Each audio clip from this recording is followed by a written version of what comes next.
अस्सलाम वालेकुम dear students, friends and subscribers. Dear students, आज की इस वीडियो के साथ मैं हूं Mohammad Nawaz Waraich, political scientist. Dear students, आज हमारा टॉपिक है evolution of the concept of sovereignty.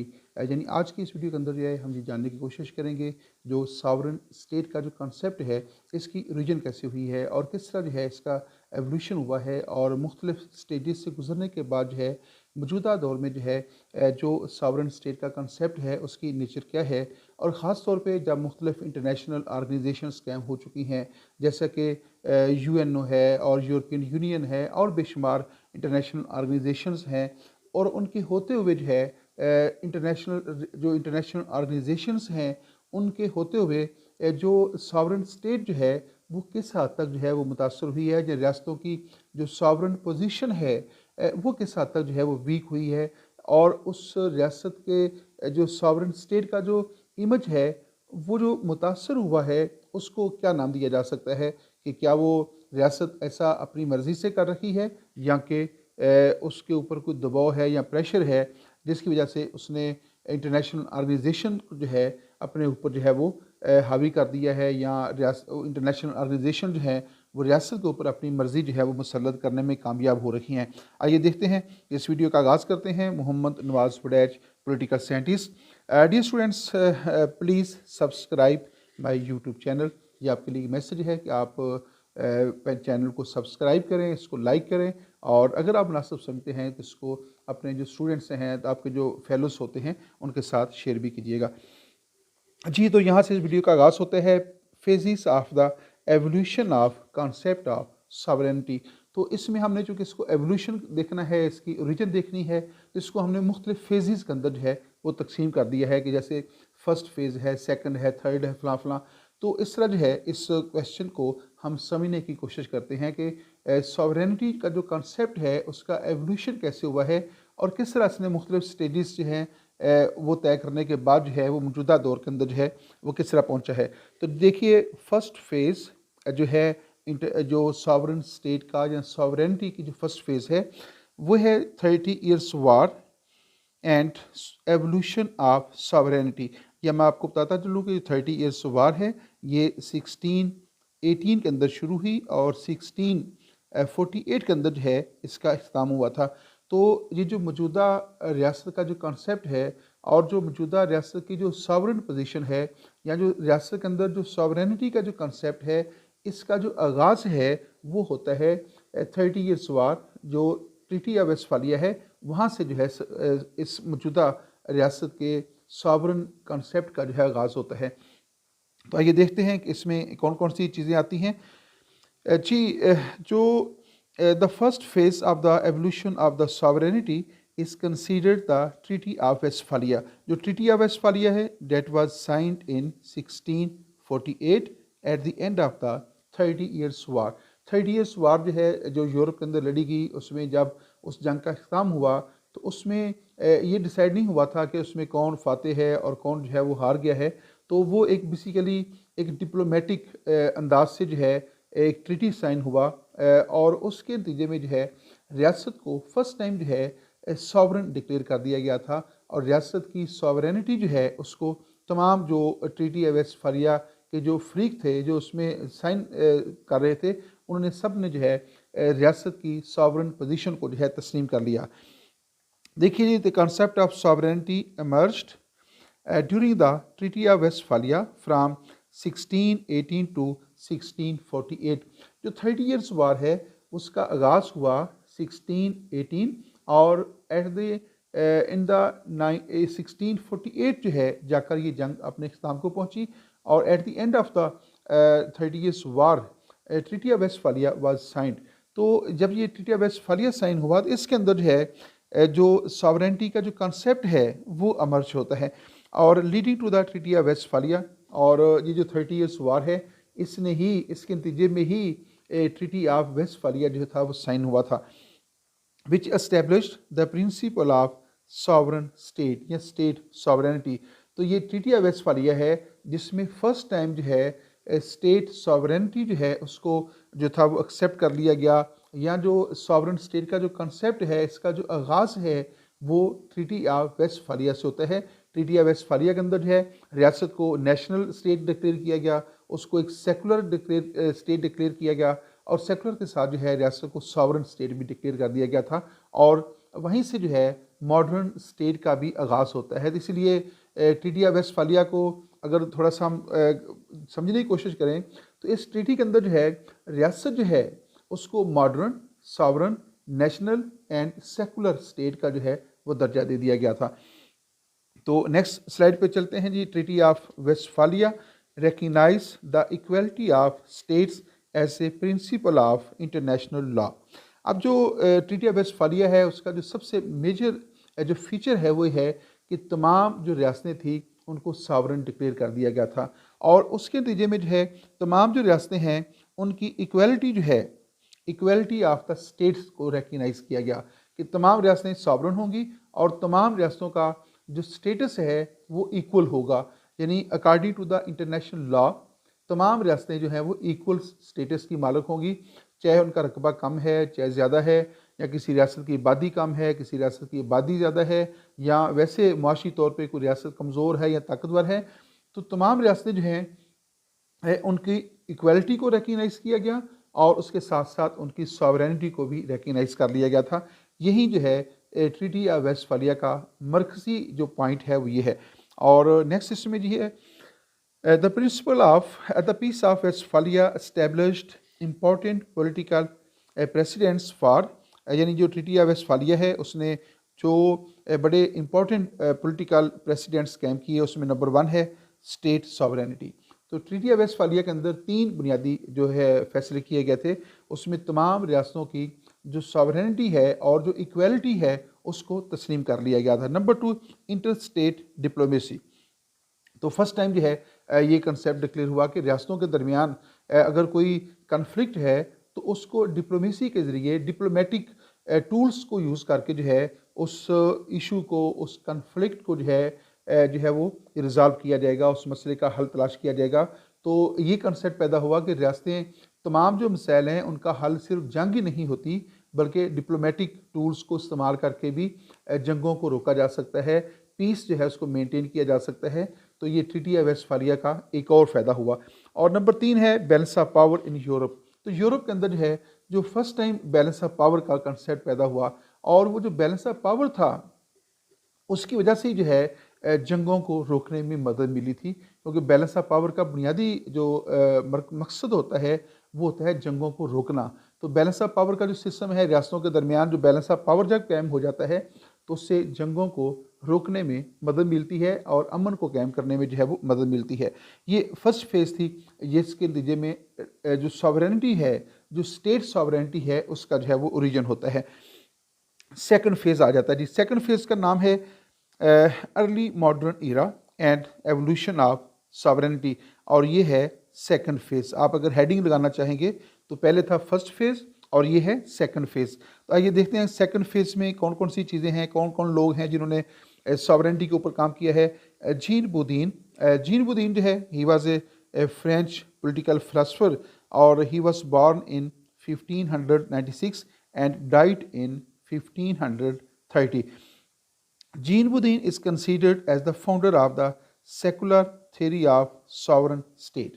तो जीन बुदीन जो है उसके मतलब ये कहा गया कि उसको कंसीडर किया गया है कि as a founder of the secular theory of sovereignty. तो उसने एक तो ये काम किया कि उसने सॉवरेनिटी के ऊपर बहुत अथेंटिक काम किया है, और इसी वजह से जो है he is also called the father of modern concept of sovereignty. तो उसने जो सेकुलर सॉवरेनिटी जो है या सेकुलर स्टेट का जो है ये भी कंसेप्ट पेश किया था। Attributing the sovereignty to the king and state, making it independence from external control. तो जो जीन बुदीन है उसने क्या किया जी, उसने कहा कि जो स्टेट है, जो कि सॉवरेन स्टेट होती है, उस पर किसी किस्म का एक्सटर्नल कंट्रोल नहीं होना चाहिए। उसको एक्सटर्नल कंट्रोल से, एक्सटर्नल इन्फ्लुएंस से मुकम्मल तौर पे आज़ाद होना चाहिए। क्योंकि रियासत को जब हम ये कहते हैं कि स्टेट सॉवरेन है तो वो ना सिर्फ इंटरनल जो इन्फ्लुएंस है, जो मुख्तलिफ ग्रुप्स होते हैं रियासत के अंदर या इंडिविजुअल्स हैं, रियासत उनके इन्फ्लुएंस से भी आज़ाद होती है, और रियासत एक्सटर्नल जो डोमिनेंस है या एक्सटर्नल जो कंट्रोल है या इन्फ्लुएंस है उससे भी जो है वो आज़ाद होती है। तो सॉवरेन स्टेट का मतलब ही ये है कि रियासत अंदरूनी तौर पर भी खुद मुख्तार होगी, और उसका कंट्रोल जो है रियासत के अंदर तमाम अदारों के ऊपर और तमाम अफराद के ऊपर जो है कायम होगा, और वो किसी बैरूनी प्रेशर को कबूल नहीं करेगी, और ना ही किसी रियासत को ये हक पहुँचता है कि वो किसी रियासत के अंदरूनी मामलात में मुदाखलत करे। तीसरा जो है जीनबुद्दीन जो है उसने सॉवरेनिटी का कॉन्सेप्ट पेश करके ये वाज़ेह कर दिया कि रियासत जो है वो अपनी मर्ज़ी की खुद मालिक होती है। जीनबुद्दीन इज़ कंसीडर्ड, देखिएगा, Jean Bodin central idea of sovereignty is that sovereignty must be absolute, perpetual and undivided. Jean Bodin ने कहा कि जो सॉवरेनिटी होगी डेट मस्ट बी एब्सोल्यूट, उसको एब्सोल्यूट होना चाहिए, यानी रियासत अकेले ही सॉवरेनिटी की मालिक होगी। रियासत की सॉवरेन पोजीशन के अंदर जो है कोई दूसरा फ़र्द उसमें शरीक नहीं होगा, और ना ही रियासत किसी के साथ जो है मुशावरत करने की पाबंद होगी, और रियासत अकेले ही तमाम अख्तियारात की मालिक होगी, वो एब्सोल्यूट जो है वो होगी, और परपेचुअल होगी। यानी सॉवरेनिटी जो है ये एक रियासत की परपेचुअल जो है वो फीचर है, यानी वो हमेशा से है, यानी दायमी है, ये टेम्परेरी नहीं होता कि कुछ अरसे के लिए है कुछ अरसे के लिए नहीं है, तो ये मुस्तकिल होगा। और फिर अनडिवाइडेड है, रियासत की जो सॉवरेन पोजीशन है उसको 2 या 3 हिस्सों में तकसीम नहीं किया जा सकता। तो जीनबुद्दीन ने कहा कि sovereignty must be absolute, perpetual and undivided. और नेक्स्ट है जी, during the 16th century French writer Jean Bodin use the term sovereignty in his book titled Republic. तो जीनबुद्दीन की किताब का नाम है, बेसिकली उस किताब का नाम है डी ला रिपब्लिका, लेकिन उसको आमतौर पे रिपब्लिका कहा जाता है। तो उसके अंदर जो है उसने फर्स्ट टाइम जो जो सॉवरेनिटी की जो टर्म है उसने 16th सेंचुरी के अंदर जो है ये इस्तेमाल की थी।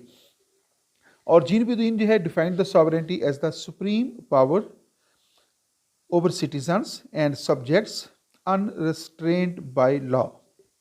तो देखें कि जो सॉवरेनिटी है that is the supreme power of the state. तो जो सुप्रीम पावर होती है उसको वो सबसे ताकतवर है, यानी उसके ऊपर कोई ताकत नहीं है। तो वो अनरिस्ट्रेन्ड बाय लॉ, तो वो जो कवानीन होंगे वो उनसे उसकी तरफ से उनके ऊपर कोई पाबंदी ऐद नहीं होगी। यानी रियासत जो है वो कानूनी निज़ाम से बालातर है, रियासत कानून बनाती है, रियासत बज़ाते खुद जो है उसके ऊपर कोई कानूनी पाबंदी ऐद नहीं होती। क्यों नहीं होती? कि वो सॉवरन है, उसके पास सॉवरेनिटी है, वो सबसे ताकतवर है। तो रियासत की जो सुप्रीम पावर है वो कहाँ पे होगी? तमाम सिटीजन्स के ऊपर, तमाम सब्जेक्ट्स के ऊपर, यानी रियाया के ऊपर होगी, अनरिस्ट्रेन्ड बाय लॉ, और वो बज़ाते खुद किसी कानून की पाबंद नहीं होगी, लेकिन उसके बनाए हुए कवानीन की पाबंदी तमाम शहरियों के ऊपर जो है वो ऐद होती है। तो ये जो है वो सेकंड फेज़ के अंदर जो है सबसे इंपॉर्टेंट काम जो है वो जीनबुद्दीन ने किया है। और सेकंड फेज़ के अंदर जो है एक और अहम नाम है वो है हुगो ग्रोशिश। हुगो ग्रोशिश जो है he was born in 1583 and he died in 1645। तो he distinguished state sovereignty from the sovereignty of the monarch. तो ये जो इरा है इसमें बेसिकली यूरोप के अंदर जो है बादशाहतों का दौर था, शहनशाहियत का निज़ाम था, और उसमें जो बादशाह होता था, जो मुनार्क होता था, जो किंग होता था, वो अपने आप को स्टेट का दर्जा देता था। वो कहा करते थे कि आई एम द स्टेट, मैं रियासत हूँ। तो रियासत का वो दावा करने के बाद जो है वो बजाते खुद सॉवरेनिटी के मालिक बन जाते थे, यानी रियासत और मुनार्क के दरमियान फ़र्क नहीं किया जाता था। तो रियासत की जो पावर है वो बेसिकली मोनार्क की पावर कंसीडर की जाती थी। तो ग्रोशियस जो है he was the first person who distinguished state sovereignty from the sovereignty of the monarch. तो हुगो ग्रोशियस ने क्या किया कि जो स्टेट सॉवरेनिटी है और जो मोनार्क की जो पावर्स थी उनको अलग अलग कर दिया। कि उसने कहा कि ये स्टेट है, ये उसकी पोजीशन है, ये उसकी सॉवरेनिटी है, ये उसकी सुप्रीम पावर है, और ये बादशाह है और बादशाह की पावर्स ये होंगी। तो नेक्स्ट है he declared the state sovereignty as the highest authority. और हुगो ग्रोशियस ने कहा कि जो स्टेट सॉवरेनिटी है that is the highest authority, वो सुप्रीम पावर है, वो हाईएस्ट अथॉरिटी है, वो सबसे ताकतवर है और उसके ऊपर कोई ताकत नहीं है। गोया स्टेट सॉवरेंटी जो है या स्टेट जो है वो बादशाह से भी ताकतवर होगी और बादशाह उससे कमज़ोर होगा, उसके मतहत होगा। तो दोनों का स्टेटस इक्वल नहीं होगा या दोनों एक नहीं हैं, दोनों एक दूसरे से मुख्तलिफ हैं। बादशाह की ज़ात अलग है और स्टेट जो है उसका वजूद अलग है। तो ये ग्रोशिश ने जो है दोनों के दरमियान जो है फ़र्क कायम कर दिया था। And he separated it from the rulers personal authority. तो जो हुक्मरान जो थे उनकी जो अथॉरिटीज़ थी उससे उन्होंने क्या किया, स्टेट सॉवरेंटी को अलग कर दिया। तो ये उसकी जो है वो ग्रोशिश की सर्विस है। सेकंड फेज़ के अंदर पहला नाम हमने किया है जीन बुदीन का और दूसरा जो है वो होगो ग्रोशिश का है। और नेक्स्ट हम देखते हैं जी, according to the Grotius, sovereignty is the supreme political power vested in him whose acts are not subject to any other। बहुत इंपॉर्टेंट बात है कि अकॉर्डिंग टू द होगो ग्रोशिश, ग्रोशिश क्या कहता है कि sovereignty is the supreme political power. Sovereignty क्या है, supreme political power vested in him, ये उसके अंदर पाई जाती है whose acts are not subject to any other, जिसके अफ़ाल, जिसके एक्शंस, जिसके डिसीजन किसी दूसरे के मतहत नहीं हैं। यानी सॉवरेंटी जो है एक ऐसी बड़ी ताकत है, ऐसी सुप्रीम पावर है, सुप्रीम अथॉरिटी है जो किसी ऐसे अदारे में या किसी ऐसे फ़र्द में पाई जाती है जिसके एक्शंस, जिसके डिसीजंस, जिसकी पॉलिसी जो हैं किसी दूसरे के ताबे नहीं होंगी या उसके ऊपर कोई चेक नहीं होगा। और and whose will can not be overridden, और उस वो अदारा जिसके पास सॉवरेंटी है उसकी जो विल है, उसकी जो मर्ज़ी होगी, उसके ऊपर कोई सवार नहीं होगा। यानी वो अदारा अपनी मर्ज़ी से जो है लॉ मेकिंग भी करेगा, जो है लॉ इन्फोर्समेंट भी करेगा, वो दीगर काम भी करेगा और वो बज़ाते खुद किसी दूसरे की मर्ज़ी का पाबंद नहीं होगा और ना ही कोई उसके ऊपर अपनी मर्ज़ी जो है मुसल्लत करेगा। तो उसने क्या बहुत वाज़ेह कर दी उसने बात कि जो सॉवरेंटी है वो जो है वो रियासत के पास होती है और रियासत सबसे ताकतवर है। रियासत जो चाहे कर सकती है, जो चाहे कानून बना सकती है और रियासत जब ऐसे अपने डिसीजन कर रही होती है तो कोई अदारा या कोई फ़र्ज है वो रियासत के ऊपर असरअंदाज नहीं हो सकता। नेक्स्ट है जी थर्ड फेज़। तो ये थर्ड फेज़ आ गए हैं, हम थर्ड फेज़ में आ गए हैं।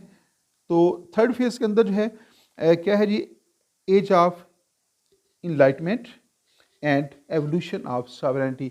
तो तीसरी जो स्टेज है उसको एज ऑफ इनलाइटमेंट यानी रोशन ख्याली का दौर और evolution of the sovereignty. Europe के अंदर एक दौर है जिसको इनलाइटमेंट दौर कहा जाता है। तो उसमें जो है सॉवरेंटी का जो कंसेप्ट है वो किस तरह उसकी एवोल्यूशन हुई है। उसमें the first of all Rousseau का जिक्र है। He was born in 1712 and he died in 1778। He presented the classical theory of sovereignty. तो जो रूसो है उसने क्या किया, he presented the classical theory of sovereignty and the concept of popular sovereignty. जो रूसो है उसकी सॉवरेनिटी के हवाले से जो सबसे बड़ी सर्विसेज हैं, उसने क्या किया कि उसने पॉपुलर सॉवरेनिटी का कंसेप्ट पेश किया जी। फर्स्ट ऑफ ऑल जो है उसने पॉपुलर सॉवरेनिटी का जो है कंसेप्ट पेश किया। और मैं एक और भी आपको बताता चलूँ कि रूसो का शुमार सोशल कंट्रेक्चुअलिस्ट लोगों में होता है। यानी वो लोग जिन्होंने सोशल कंट्रैक्ट के ऊपर काम किया है, जिसमें फ़र्स्ट ऑफ ऑल जो है वो थॉमस हॉब्स का नाम है, फिर जॉन लॉक है और उसके बाद रूसो है। तो जो रूसो जो है ही इज़ ए सोशल कंट्रैक्चुअलिस्ट। तो ये सोशल कंट्रैक्चुअल है, मुद्दा इमरानी के ऊपर इसका काम है। और उसने कहा कि पॉपुलर सॉवरेनिटी का जो है उसने कॉन्सेप्ट पेश किया है based on the social contract. तो उसने अपने सोशल कंट्रैक्ट के अंदर जो है पॉपुलर सॉवरेनिटी का भी कंसेप्ट पेश किया। According to Rousseau sovereignty belongs to the people. अब पहले क्या था कि sovereignty belongs to the state. अभी हम रूसो क्या कह रखा है कि सॉवरेनिटी बिलोंग्स टू पीपल, कि ये लोगों के पास होती है। And leaders are considered as public servant. और जो लीडर हैं, हुक्मरान जो हैं, रूलर्स हैं, they will be considered as the servants. वो लोगों के सर्वेंट्स कंसीडर किए जाएंगे। ताकत का सरचश्मा कौन है, अख्तियारात किसके पास होंगे, सॉवरेनिटी किसके पास होगी, विल किसकी चलेगी, लोगों की चलेगी।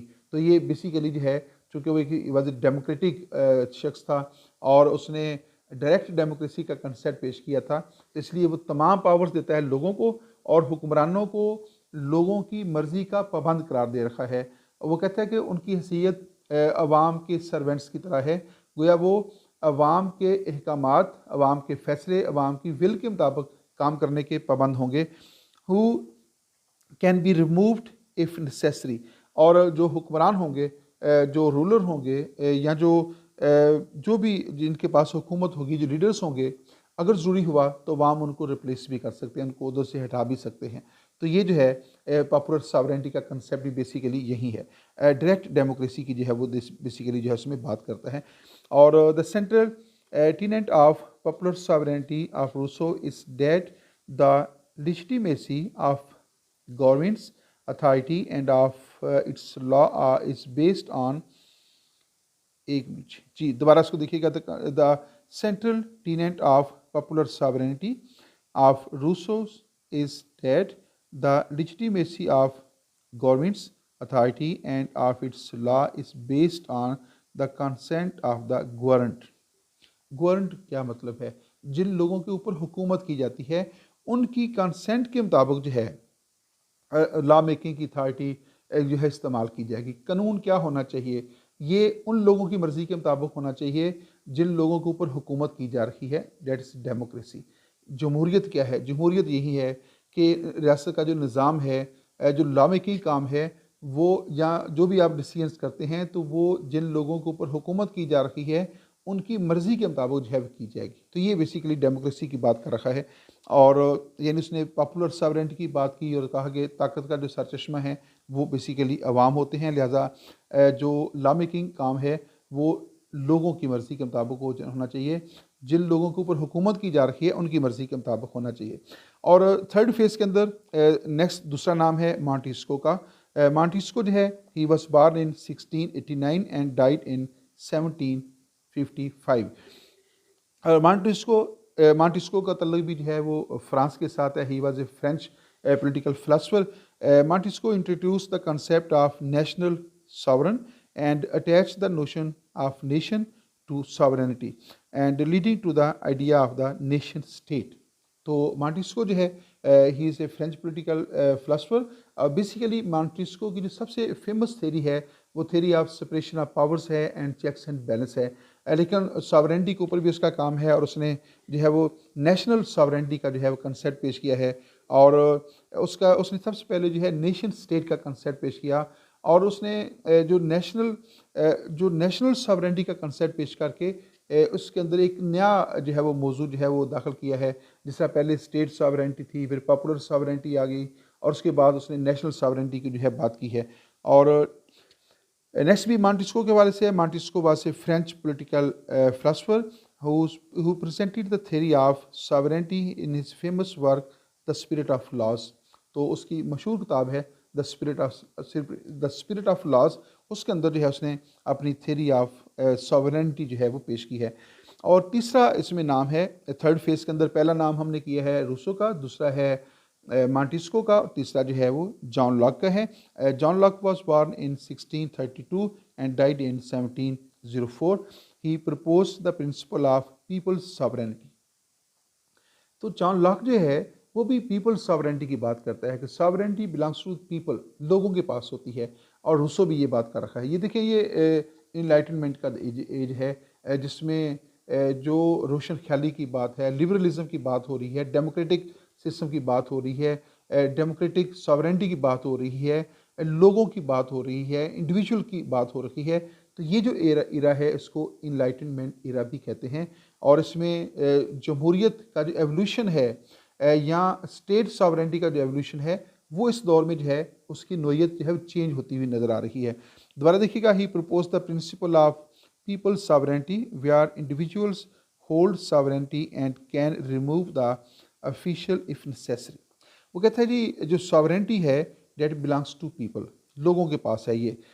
Where individuals hold the sovereignty, लोगों के पास होती है और लोग जो हैं वो अपने हुक्मरानों को तब्दील कर सकते हैं। जमहूरियत में हुकूमत कौन करेगा, इस बात का फैसला इंसान करते हैं, लोग करते हैं, सिटीजन्स करते हैं। और अगर हुकूमत उनकी मर्ज़ी के मुताबिक ना हो रखी हो तो फिर उसको वो थ्रू इलेक्शन जो है वो रिप्लेस भी कर देते हैं। तो कौन लोग हुकूमत करेंगे, इस बात का फैसला भी लोग करेंगे। और हुकूमत तब्दील अगर करनी हो तो इस बात का फैसला भी लोग करेंगे। तो यही जो है वो डेमोक्रेटिक सिस्टम होता है कि हुकूमत करने का अख्तियार भी लोगों के पास है कि लोग फैसला करेंगे वोट के ज़रिए, इलेक्शन के ज़रिए कि उनके ऊपर हुकूमत कौन करेगा, और अगर वो हुकूमत उनकी मर्ज़ी के मुताबिक काम नहीं कर रही तो उसको रिप्लेस भी वहीं लोग करेंगे। नेक्स्ट इलेक्शन के अंदर वो रिप्लेस कर देंगे। यहाँ स्विट्ज़रलैंड के अंदर क्या है कि उसको वो रीकॉल भी कर लेते हैं।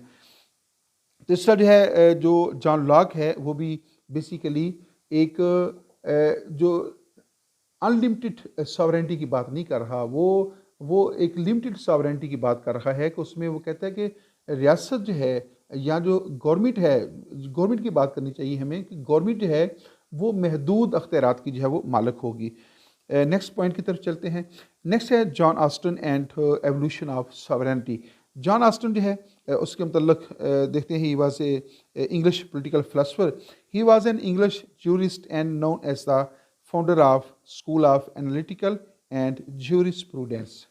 तो जॉन ऑस्टन जो है he was born in 1790 and died in 1859। और जॉन ऑस्टन का तल्लुक जो है वो बरतानिया के साथ है। He was a English jurist, वो बेसिकली बाय प्रोफेशन जो है वो एक जूरिस्ट था, और and he is known as the founder of school of analytical and jurisprudence. He presented his theory of sovereignty and law in his famous work The Province of Jurisprudence Determined। ये उसकी किताब का नाम है The Province of Jurisprudence Determined। ये जो किताब है इसको इसके एक और टाइटल भी दिया जाता है, वो है लेक्चर्स ऑन ज्यूरिस्प्रूडेंस। और ये किताब जो है 1832 के अंदर जो है वो पब्लिश हुई थी। तो जॉन ऑस्टन है उसके बारे में 2-3 बातें यहाँ पे हम डिस्कस की हैं कि ही वाज इंग्लिश जूरिस्ट और founder of school of analytical and jurisprudence, और उसकी किताब का नाम है the province of jurisprudence determent, और जो कि 1832 के अंदर जो है वो पब्लिश हुई है, और इसका तल्लुक भी एज ऑफ इनलाइटनमेंट के साथ है। जी, जॉन ऑस्टन के हवाले से एक और बात भी है कि John Austin presented the monistic theory of sovereignty. Sovereignty जो है उसके दो थेरीज, उसकी सब थेरीज हैं। एक मोनिस्टिक थ्योरी ऑफ सॉवरेंटी है, एक प्लूरलिस्ट थ्योरी ऑफ सॉवरेंटी है। जो मोनिस्टिक है मोनो से, MONO मोनो से है। तो मोनिस्टिक थ्योरी ऑफ सॉवरेंटी ये है कि रियासत का जो सॉवरेंटी है उसको 2 या 3 हिस्सों में डिवाइड नहीं किया जा सकता। ये किसी एक फ़र्द के पास होती है या रियासत के पास है या फ़र्द के पास है, तो उसको 2 या 2 से ज़्यादा लोगों में तकसीम नहीं किया जा सकता। जो प्लूरलिस्ट सॉवरेंटी है उसका जो कंसेप्ट है उसके मुताबिक रियासत की जो सॉवरेंटी है उसको मुख्तलिफ ऑर्गेनाइजेशंस के दरमियान है तकसीम किया जा सकता है। तो ये monistic theory of sovereignty is a concept of political science that possesses that state is the only source of sovereignty in a given territory। तो जो मोनिस्टिक थ्योरी ऑफ सॉवरेंटी है, according to the monistic theory of sovereignty, state is the only source of sovereignty. तो इक़्तिदार की मालिक सिर्फ रियासत है, यानी उसको मुख्तलिफ तंजीमों के दरमियान तकसीम नहीं किया जा सकता। तो रियासत ही वह ऐसा अदारा है जो सॉवरेंटी की पावर को या अथॉरिटी को एक्सरसाइज कर सकता है। स्टेट के अलावा कोई दूसरा अदारा या कोई दूसरा फ़र्द जो है वो उसको एक्सरसाइज नहीं कर सकता। तो मोनिस्टिक थ्योरी जो है उसका सबसे जो बड़ा नाम है उस हवाले से वो जॉन ऑस्टन का है। और मोनिस्टिक थ्योरी का जो अपोजिट थ्योरी ऑफ सॉवरेंटी है उसे कहते हैं प्लूरलिस्ट थ्योरी ऑफ सॉवरेनिटी। और प्लूरलिस्ट थ्योरी ऑफ सॉवरेंटी के मुताबिक क्या है, रियासत का जो इक़्तिदार होता है वो काबिल तकसीम होते हैं। आइए नेक्स्ट स्लाइड की तरफ चलते हैं। 20th century and the evolution of sovereignty, ये 4th फेज़ है स्टूडेंट्स, यानी रियासत के एवोल्यूशन का 4th फेज़ है, चौथा फेज़ है ये। और उसमें ये 20th सेंचुरी की बात हो रही है, यानी फर्स्ट वर्ल्ड वार और सेकंड वर्ल्ड वार का जो इरा है और उसके बाद का जो इरा है उसकी बात हो रही है। तो आइए देखते हैं कि इसमें क्या है जी। In the era of international it is in this era international organizations like League of Nations and United Nations organizations were formulated। तो ये जो 20th सेंचुरी है, जो 4th phase of evolution of international sovereignty है, 4th phase of the concept of sovereignty या state sovereignty, वो कौन सा एरा है? It is the era of international organisations. तो इस इरा के अंदर जो है, इस दौर के अंदर जो है मुख्तलिफ इंटरनेशनल ऑर्गेनाइजेशंस कायम हुई, जिसमें फर्स्ट वर्ल्ड वार के बाद लीग ऑफ नेशन कायम हुई, और after the at the end of the second world war United Nations organisation कायम हुई हैं। इसके अलावा फिर इस सेकेंड वर्ल्ड वार के बाद जो है बेशुमार इंटरनेशनल ऑर्गेनाइजेशंस कायम हुई हैं, जैसे यूरोपियन यूनियन है, इसके अलावा आसियान है, इसके अलावा लीग ऑफ जो है वो OIC है, ऑर्गेनाइजेशन ऑफ इस्लामिक कोऑपरेशन या इस्लामिक कॉन्फ्रेंसेस का पहले नाम था। तो सीटो है, सेंटो है, वारसा पैक्ट कायम हुआ, नेटो कायम हुआ। तो बेशुमार इंटरनेशनल ऑर्गेनाइजेशन है, सार्क का नाम है इसमें शामिल है। तो बेशुमार इंटरनेशनल ऑर्गेनाइजेशंस कायम होती हैं इन दिस इरा, और was formulated and sovereign equality of states as a fundamental rule of international law was recognised. तो इन देखें, ये जितनी भी इंटरनेशनल ऑर्गेनाइजेशंस हैं, ख़ास तौर पे लीग ऑफ नेशंस और UNO जो है, इसमें according to the international law तमाम रियासतों को जो है सॉवरेन डिक्लेयर किया गया है, और तमाम रियासतों की इक्वलिटी को भी रिकग्नाइज किया गया है कि तमाम रियासतें जो हैं वो इक्वल स्टेटस रखती हैं। अब प्रैक्टिकली इसकी बात ये है कि जब UNO की जनरल असम्बली जो है उसके जो मेंबर्स होते हैं उसमें हर रियासत जो है वो अपने 5 मेंबर भेज सकता है, और जब किसी मामले के ऊपर वोटिंग होती है तो हर रियासत का एक वोट कंसीडर किया जाता है, चाहे वो एक छोटी रियासत है, चाहे बड़ी रियासत है, चाहे वो कोई सुपर पावर है, चाहे कोई थर्ड वर्ल्ड या फोर्थ वर्ल्ड कंट्री है। जब भी जनरल असम्बली के अंदर किसी मामले के ऊपर वोटिंग होगी तो हर रियासत का एक वोट शुमार होगा। यानी तमाम रियासतें जो हैं इक्वल हैं, यानी according to the international law जो है तमाम रियासतों की इक्वलिटी को रिकग्नाइज किया गया है और उनकी सॉवरेन पोजीशन को रिकग्नाइज किया गया है। तो इसका नतीजा क्या निकला, ये नेक्स्ट हम स्लाइड में करते हैं कि इसका दूसरा एस्पेक्ट क्या है। The concept of sovereignty in modern era essentially formed the establishment of League of Nations and UNO, European Union, NATO है, यहाँ से पहले वारसा पैक्ट था, and many other international organisations has been weakened. क्या हुआ कि जब इंटरनेशनल ऑर्गेनाइजेशंस कायम हुई तो इंटरनेशनल ऑर्गेनाइजेशन जो हैं, ख़ासतौर पे जो UNO है उसको ये अथॉरिटी हासिल है कि वो इंटरनेशनल लॉ मेकिंग कर सकती है, इंटरनेशनल पॉलिसीज़ को जो है वो वॉच करती है, डिसीजन मेकिंग में अहम रोल उसका होता है।